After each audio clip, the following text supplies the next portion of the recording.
Cristiano Ronaldo ഉണ്ടായിരുന്നെങ്കിൽ ഇന്ന് ഒരു ഗോളെങ്കിലും പോർച്ചുഗലിന് അടിക്കാൻ പറ്റുമായിരുന്നു.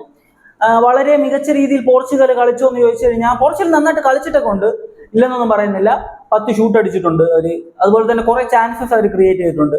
പിന്നെ ബോൾ പൊസിഷൻ ഉണ്ടായിരുന്നു. അങ്ങനെ മൊത്തം ഓവറോൾ നോക്കുമ്പോൾ പോർച്ചുഗൽ നന്നായിട്ട് കളിച്ചിട്ടുണ്ട്. പക്ഷേ അവസാനം ഫിനിഷിങ്ങിലേക്ക് വരുമ്പോഴാണ്, അവിടെയാണ് ഒന്നും അങ്ങോട്ട് ശരിയായില്ല. ഒരു 2 ഷൂട്ട് മാത്രമാണ് ഓൺ ടാർഗറ്റിലേക്ക് എത്തിക്കാൻ പറ്റിയിട്ടുണ്ടായത്. അതാണ് ഞാൻ പറഞ്ഞത്, റൊണാൾഡോ ഉണ്ടായിരുന്നെങ്കിൽ അറ്റ്ലീസ്റ്റ് ഒരു ഗോളെങ്കിലും അടിച്ചിട്ട് പോർച്ചുഗലിന് ജയിക്കാൻ പറ്റുമായിരുന്നു ഈ മാച്ച്.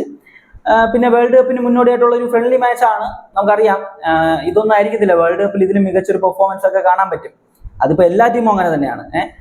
പിന്നെ പോർച്ചുഗലിന് എക്കാലത്തെയും മികച്ചൊരു സ്ക്വാഡൊക്കെ ഉണ്ട്, ഇല്ലെന്ന് പറയുന്നില്ല. എന്നാൽ പോലും സെന്റർ ഫോർവേഡ് പൊസിഷനിൽ റൊണാൾഡോ അല്ലാതെ ഒരു നല്ലൊരു ഓപ്ഷൻ പോർച്ചുഗൽ ഉണ്ടെന്ന് തോന്നുന്നില്ല. റാമോസ് ഒക്കെ എനിക്ക് വളരെ ഷോവായിട്ടാണ് തോന്നിയത്. നന്നായിട്ട് ഷൂട്ടൊന്നും അടിച്ചിട്ടില്ല, 1-2 ഉണ്ടായിരുന്നു. അതല്ലാതെ ഒരു നല്ല സോളിഡ് ആയിട്ടുള്ള പെർഫോമൻസ് ഒന്നും കണ്ടിട്ടില്ല. പിന്നെ നമ്മൾ പെർഫോമൻസ് നോക്കുമ്പോൾ വിറ്റീഞ്ഞ സബ്ബായിട്ട് ഇറങ്ങിയിട്ട് നന്നായിട്ട് കളിച്ചിട്ടുണ്ടായിരുന്നു. പിന്നെ ബ്രൂണോ ഫെർണാണ്ടസ്, പിന്നെ അതിനെക്കുറിച്ച് പറയേണ്ട ആവശ്യമില്ലല്ലോ. ഏത് ടീമിൽ ഇട്ടാലും എവിടെ കളിച്ചാലും ആള് പൊളിച്ചെടുക്കും എന്നതിൽ ഒരു സംശയം വേണ്ട. അത് തന്നെയാണ് നമ്മൾ കണ്ടിട്ടുണ്ടായിരുന്നത്.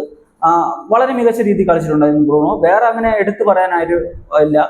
പിന്നെ ന്യൂനോ മെൻഡസ് കുറച്ച് മോശം പെർഫോമൻസ് ആയിരുന്നു. അപ്പോൾ നിങ്ങളുടെ ഒപ്പീനിയൻ എന്ത് തന്നെയാണ് കമന്റ് ചെയ്യുക.